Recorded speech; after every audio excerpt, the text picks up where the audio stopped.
In response to the winter storm, First Baptist Church in Delhi has opened its doors to disaster relief crews from several states. Devontae Martin visited the church and joins us now. Devontae, what happened? Good morning, LaShonda. The crew members are a part of Southern Baptist Disaster Relief, and they are helping area residents begin the long road to recovery and cleanup.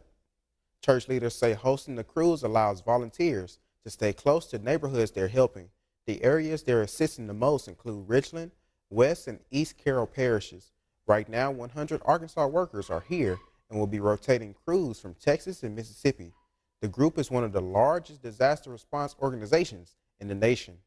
This room we've taken over, I think it was the coffee shop, and it becomes our incident command center. Everything we do is free, and everything we do is done by people that are certified. They've been through training. Most of them been through advanced chainsaw training.